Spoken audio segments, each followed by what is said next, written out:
అండి. ఈరోజు మనము ఎకో ఫ్రెండ్లీ వినాయకుని యొక్క ప్రాధాన్యతను గురించి తెలుసుకుంటున్నాము. ఇప్పుడు మీరు చూస్తున్నటువంటి ఈ విద్యార్థులందరూ కూడా ఎస్విఎన్ఏ శ్రీ సరస్వతి విద్యా మందిర్లో చదువుతున్నవారు. సో వీరందరూ కూడా ఈరోజు ఎకో ఫ్రెండ్లీ వినాయకుడిని తయారు చేస్తూ ఉన్నారు.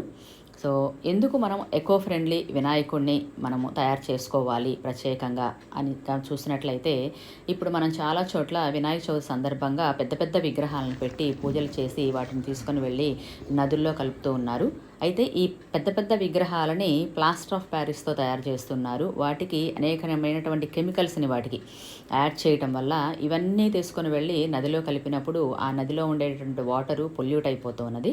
సో పర్యావరణ హితం కోసం అని చెప్పని మనము ఎకో ఫ్రెండ్లీ వినాయకుడి యొక్క విగ్రహాలను తయారు చేసుకోవాల్సిన అవసరం ఎంతైనా ఉన్నది. సో ప్రతి ఒక్కరూ కూడా ఈ విధంగా మట్టితో తయారు చేసినటువంటి విగ్రహాలతోనే పూజించాలి.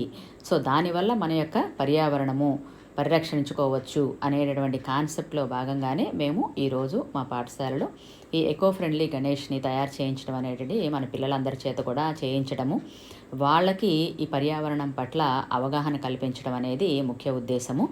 సో విద్యార్థుల్లో ఉన్నటువంటి సృజనాత్మకతను కూడా బయటికి తీసుకురావటం కూడా ముఖ్యమైనటువంటి అంశమే.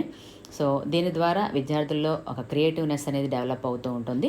ప్లస్ వాళ్ళకు ఉన్నటువంటి సోషల్ రెస్పాన్సిబిలిటీ, మన యొక్క ఎన్విరాన్మెంట్ని ఏ విధంగా కాపాడుకోవాలి, దానికోసమే మనం ఈరోజు ఈ ఫ్రెండ్లీ కాన్సెప్ట్ని మనం ఇంట్రడ్యూస్ చేశాము పిల్లలకి.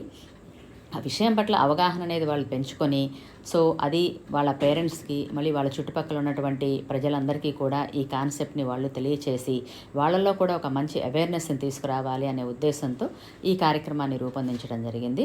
సో చిన్న వినాయకుళ్ళు రెడీ అయిపోయారు. సో చాలా ముద్దుగా ఉన్నాయి బొమ్మలు చూస్తూ ఉంటే కూడా.